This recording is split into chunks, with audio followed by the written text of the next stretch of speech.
मसीह के नाम में सबको सलाम। तो दोस्तों जय मसीह दी, हर्षाय मसीह दी। तो दोस्तों आए आज बाइबल मुकद्दस में से देखते हैं मत्ती की अंजील पहला बाब और उसकी जो है 18 आयत से पढ़ते हैं। तो आए दोस्तों इसकी तलावत करते हैं जिसका उन्वान है मसीह यीशु की पैदाइश। Jesus birthday Jesus born in the country Israel. तो दोस्तों मसीह यीशु देखें इसराइल में पैदा हुआ। तो आए पहले इसको पढ़ते हैं फिर इस पे नजरसानी करते हैं।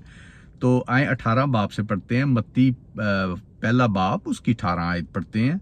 अब यीशु मसीह की पैदाइश इस तरह हुई कि जब उसकी मां मरियम की मंगनी यूसुफ के साथ हो गई तो उनके इकट्ठे होने से पहले वो रूल कुद्दुस की कुदरत से हामला पाई गई।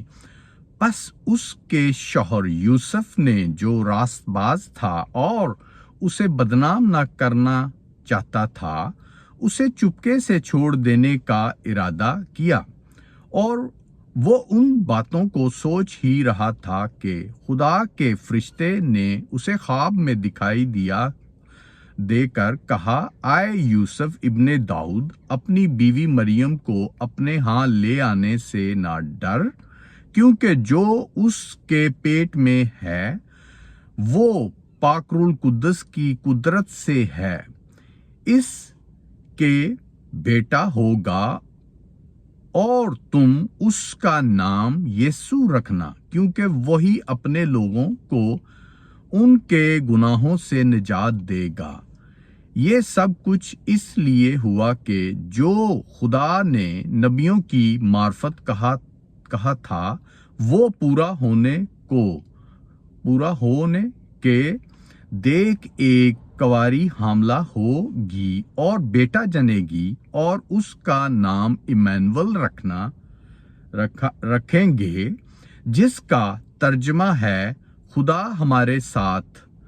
यूसुफ ने नींद से जागकर वैसे ही किया जैसे खुदा के फरिश्ते ने उसे हुक्म दिया था और अपनी बीवी को अपने यहाँ ले आया और उसको ना जाना जब तक उसका बेटा ना हो और उसका नाम यीशु रखना। पाक कलाम को पढ़े और सुने जाने पे यीशु मसीह की खास बरकत हो। तो दोस्तों यीशु की पहली आमद, यीशु की पैदाइश इसराइल में हुई, बैतलहम में। और देखें दोस्तों उसके बाद और इससे पहले ये मौजज़ाना था, क्योंकि जो पाकरुल कुद्दस से पैदा होना। और दोस्तों उसके बाद यीशु बड़ा होकर देखें कैसे कैसे मौजज़े दिखा रहा है। और इससे पीछे चले जाएं कि उसका पैदा होना भी एक मौजज़ा था। इसके बाद हेरोदीस ने 2 साल से कम और 2 साल से ऊपर सब बच्चे मरवा दिए थे। तो यूसुफ उसका बाप और मां मरियम उसकी बीवी यूसुफ की, उसको लेके मिस्र में चले गए। तो दोस्तों हर चीज में एक मौजज़ा एक काम था। और देखें दोस्तों वो होते होते यीशु बड़ा हुआ और यीशु ने पूरी दुनिया में मौजज़े बाइबल में जो लिखे गए वो पूरी दुनिया उसे पढ़ती है। और उस मुल्क में लोग दूर दूर से बीमारों को लेके आते थे, फालिज वालों को लेके आते थे, मिर्गी वालों को लेके आते थे, जिनमें बदरूएं थी उनको लेके आते थे, अंधों को।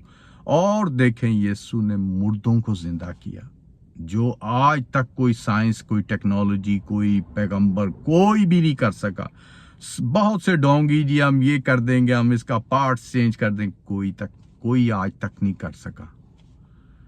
तो दोस्तों अब जीसस की दूसरी आमद होने वाली है। तो जिन दोस्तों ने उसे कबूल नहीं किया उनके पास अभी टाइम है, उसे कबूल करें और अपनी जिंदगी बचाएं। तो चलें दोस्तों, प्रेज द लॉर्ड, जय मसीह दी।